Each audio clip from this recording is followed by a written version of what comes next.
Yes, Tony, way guy, yeah.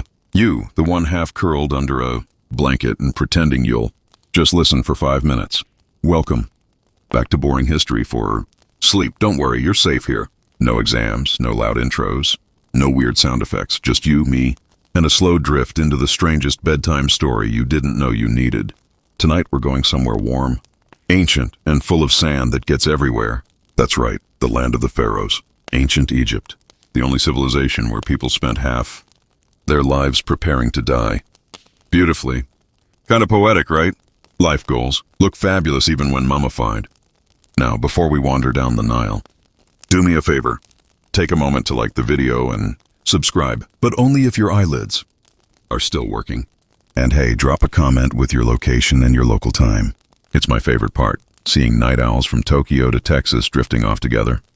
So, be comfortable. Tuck yourself in. Loosen that jaw you didn't know you were clenching. Hear that soft hum? That's the desert at midnight waiting for you. Now, where the light fades and the dunes whisper, you stir. You don't remember falling asleep, but you wake up on cool linen sheets. The air smells faintly of resin and lotus. Outside your open balcony, the Nile glimmers like a silver serpent. Below, torches flicker. The night guards shift, their bronze spears catching moonlight. You blink, and in the silence between breaths, you realize something absurd. You're not you anymore. You are the Pharaoh. You sit up and the sheets slide off skin that isn't quite yours. Your wrists gleam with gold cuffs etched in falcon wings. A pendant rests on your chest, the eye of Horus. It stares back. Protective and mildly judgmental, the room around you is impossibly still.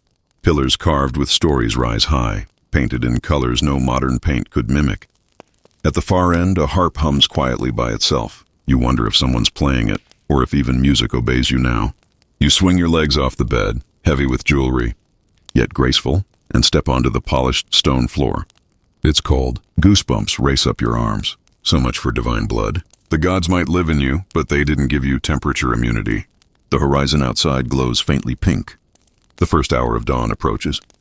The sacred moment when night trades secrets with the sun. You know, in that deep instinctive way of dream logic, that soon your day begins. You glance at a low table where yesterday's scrolls still lie open. Taxes, grain counts, and a report on temple renovations. Scholars still argue whether pharaohs actually read those things. But tonight you feel strangely diligent. You run a finger along the papyrus edge, it crackles softly. A sound interrupts you. The shuffling of sandals. The door curtain parts, and a priest enters, head shaved, eyes down. He bows so low his forehead almost touches the ground. Behind him follow 2 attendants carrying small alabaster jars. The scent of myrrh curls through the air. My divine one, the priest murmurs. Ra's light stirs. Shall we begin the awakening? You nod, because apparently that's what pharaohs do, agree solemnly to everything. They move in practiced rhythm. One adjusts the linen on your shoulders, another offers a golden basin. You catch your reflection in the water. Your face is unfamiliar yet commanding. The cheekbones are carved by centuries of flattery, the eyes ringed with black coal. You almost smirk. Even now, you look like someone who could order a pyramid just for fun. Outside, a deep drum sounds once, twice. Dawn. The temple bells answer. You feel the pulse of the kingdom echo through stone walls. Tens of thousands of people are waking because you exist. It's a weird kind of power, like being both God and alarm clock. You step toward the balcony. The air hits you warm, dry, humming with early birds and distant river calls. From here you see your city. Thebes, sprawling along the Nile's bend, its roofs dusted gold by sunrise. Smoke rises from bakeries. Boats drift lazily along the water. The world is waking, but it already belongs to you. A faint smile touches your lips. You could almost believe you earned this. Almost. You close your eyes. The priest begins chanting. The words are ancient, syllables that predate even dreams. You feel them vibrate through your bones. The attendants pour perfumed water over your hands. Your feet your crown of braided hair. It's cold, but you endure. Gods don't flinch. They lift a linen cloth and dry you with reverence. Somewhere in the courtyard below, a chorus of young acolytes begins to sing. Their voices rise with the sun. Ra ascends, the pharaoh awakens. For a strange moment, you feel both infinite and exhausted. Being divine is apparently a full-time job. The priest finishes his chant and steps back. You are reborn, he whispers. You nod again, though part of you wants coffee more than cosmic renewal. Instead, someone hands you a cup of sweet beer. It's breakfast drink here. You sip. It tastes like honey and faint regret. The first rays of sunlight pierce the room. Dust motes swirl like tiny souls caught in gold. The sound of river birds fills the balcony. The air grows bright, enough that the painted gods on your wall seem to wake with you.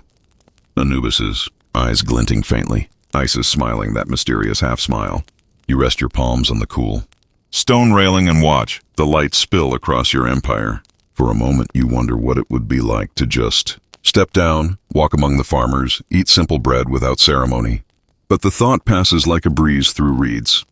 A pharaoh doesn't wonder. A pharaoh reigns. Somewhere far off, a conch horn sounds 3 times. Your attendants straighten. The morning ritual awaits. You sigh, softly so the gods don't hear, and turn back inside. Gold gleams on every surface. The air smells of immortality and maybe just a hint of dust. Your sandals wait by the bed, polished so bright they could start fires. You slip them on, ready, or at least pretending to be. The palace hums awake. The day has begun, and so has your eternal routine. The Nile glows brighter now, reflecting not just sunlight, but the unblinking gaze of a civilization that believes you are its bridge to heaven. You inhale deeply. The air is ancient, patient, eternal. And as you take your first royal step toward the waiting priests, you realize immortality begins exactly like every other day, one slow, sleepy morning at a time.